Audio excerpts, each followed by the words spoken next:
Good morning, everybody. Welcome back to the channel. This is my Aston Martin DB9, and yes, it is the flavor of the month at the moment. It is my all-time equal favorite car. So yes, today's video is going to be focusing on the DB9. Unfortunately, I can't do much with it at the moment because, well, the weather here is freezing. It is literally 4 degrees right now, and these are Pilot Sport 5s on this car, and yeah, I really shouldn't be taking them out on that. So we are considering upgrading the tires, and that will be a different video. Now, I don't mean upgrade, we'll be putting on some winter tires or possibly all seasons, but we're probably gonna have to switch them up. Otherwise, I won't be able to drive this car for the next 6 months, thanks to the weather again. So I'm gonna switch up the format of these videos a little bit because it is very cold. There's a lot of grit out on the road. The tires just aren't gonna work in this situation. And obviously working in the garage is also just as difficult. So as a result, I thought I'd do a few other videos before we get into a proper review of it, which I am dying to do, but I just can't do enough driving, get it out to the places where it matters because they are just too much of a nightmare at the moment. So for now, let's get into a video about one of the little issues on the DB9 that really bothers me, and that's misinformation.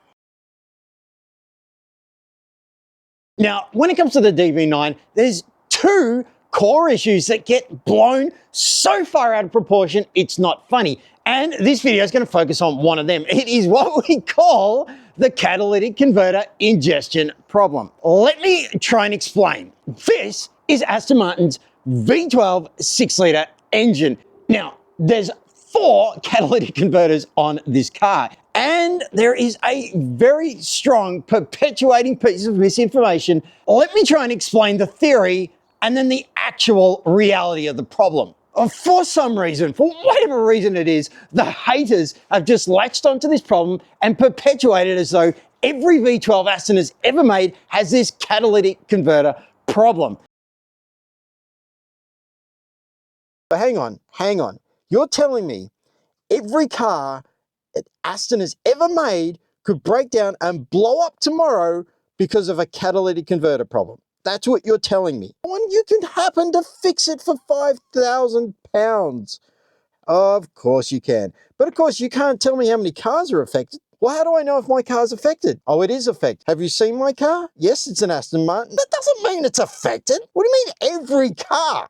Now, what is that problem? Well, it's very simple. The catalytic converters are pretty much straight off the manifolds at the front. They come pretty much directly off the headers.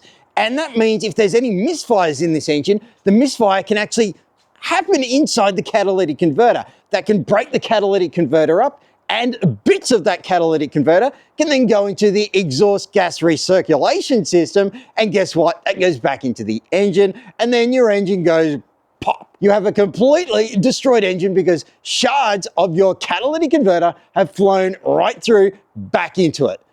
At least that's the theory. Now, what happens is, because of this reported problem, loads of Aston Martin owners, they rush out to the nearest Aston Martin specialist or Aston themselves and say, change out my front catalytic converters. I want either brand new ones in or get rid of them altogether, but do something because I don't want this car's engine detonating because of the front catalytic converters breaking down.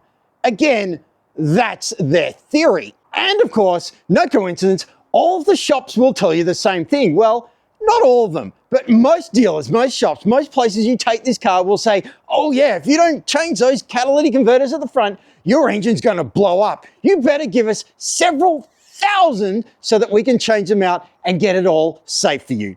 Again, that's the theory.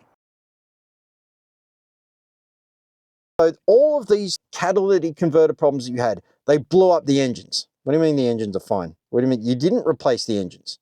The cats broke down and that was it? So wait, but you said it can kill me. Everyone says the catalytic converter will seize and destroy the engine. It can, it could. I need to bring the car in right now? How many cars has this happened to that you're aware of? You don't keep records, right? And I guess you couldn't tell me the name of somebody who's had this happen to them either. There is a big problem with this theory, and it's a really big problem. There's pretty much no examples of it almost ever happening. Quite seriously, if you start looking at this problem and you start talking to anyone on the forums or talking anywhere, you'll hear loads of examples, but they're never from people who own the cars. They're always from people who've had a mate who's had it happen to. It was their friend who had it happen to. It was somebody else. It was never them. All the people that claim this is a very common problem that happens all the time can never give you an actual person that it's happened to. And it's even worse when you take it to shops. You can't tell me how many cars are affected. A few. What's a few? One? How many cars have you seen this happen in? You don't keep record. You don't know. You don't know. This is just wonderful information. So helpful. Before I bought a DB9, it was one of my primary concerns because there's so much talk about this problem. And I went through it left, right, and center, and I just could not find virtually any examples, any real world examples of the problem ever happening. I did find a couple, but they were really mired in more faulty cars than this actual problem happening. As far as I can tell, the problem's almost nearly non-existent. So if you're looking at any V12 Aston, I would say be very, very cautious about people telling you to change the catalytic converters on the car. Now, if the car has lived a spirited life, you know, the owner who likes to take it to the max, you know what I mean? The kind of owner who says, I paid for 9,000 RPM, I'm gonna get there, even if the engine won't do it, those kind of owners, yeah, you might want to think about it because driving this thing for extended periods, really thrashing the crap out of it could cause that problem. But there's going to be a lot of other warnings and probably other things that'll fail before that. For the most part, this problem of catalytic converter ingestion, I wouldn't worry about it. But if you are concerned, then obviously take it to a shop and spend thousands and thousands to get it changed. Of course, the shop and all the proponents of the problem will tell you, oh, you've saved yourself tens of thousands, much, much more because you're not gonna have to worry about your engine now. But the reality is there's a lot of people getting a lot of work done to these cars that, frankly, may just not need to be done. Now, obviously, when I selected this car, it was one of my big concerns and big worries, but I am so convinced that the problem is so rare that I was willing to gamble that these aren't a problem. These are also very low mileage. This is a very low mileage Aston Martin DB9. We haven't put much on it. It's lived its life in a very, very well cared for environment. And I don't think this thing's ever seen red line. So this car has been well looked after. And I don't believe there's any chance of catalytic converter issues on this car. Now, let me be absolutely clear. I'm not saying that this problem does not happen. There are recorded, validated, actual, real events where this has happened, where the cat has broken down and it has gone into the engine and it has effectively completely annihilated the engine. Yes, it's real. It's just that the frequency of occurrence, the actual numbers of times this has happened have been extremely low. Now, on top of that, there's a few videos floating around that people are pushing as evidence that this is a widespread problem. Well, first off, I'd counter that by saying one video of a one car is not evidence of a widespread problem. That's one car with one problem, and we don't know any of the details about it.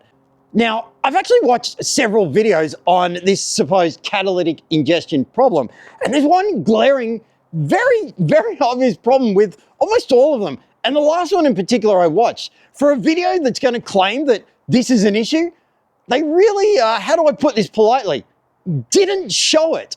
If you're going to make a video that's all about these cars being massively affected by a widespread catalytic converter problem, well, you probably want to show the broken catalytic converter. You probably want to show the broken car. You probably want to show the process. What you don't want to do is start off the video saying there's a problem with a completely broken down engine that doesn't show the problem in any way. You got to start from the beginning. Show the problem car, show what you're doing, and demonstrate the problem. Simply saying it's a problem and here's a rebuild engine, that doesn't show anything.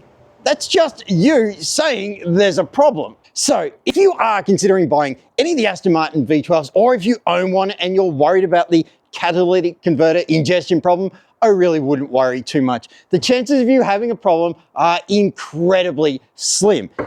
but never zero. If you are unsure, well then go and get your catalytic converters changed, swapped out, decatted, whatever you feel you need to do to solve the problem. Personally, I think it's going to be an extremely unlikely situation, and you're going to have a lot of warning signs that something's gone wrong before that. The situation to get in where the catalytic converters could fail in that manner, yeah, there's a lot more to it. Okay, we're going to wind it up there in this new format, trying to keep things short in winter videos because we really just can't drive the car. The weather's no good for it. I know it looks sunny today. It is, but it's also 2 degrees and there's tons of grit out on the road. So again, we'll keep these videos short. We'll go through little bits and pieces as it happens on the Aston, on the Mercedes and the Supra, and we'll keep you up to date with what's happening there. So that brings me to the end of this video. Thank you so much for watching. If you have enjoyed any parts of this video, don't forget to like, comment, subscribe, and watch for my next video when I'm going to talk about the dreaded engine tick, which is another one of those, what's the reality behind it? Because there's a lot of talk and not necessarily a lot of reality check. Again, thank you so much for watching. If you have enjoyed any parts of this video, don't forget to like, comment, and subscribe, and I will see you in the next video. Simon out.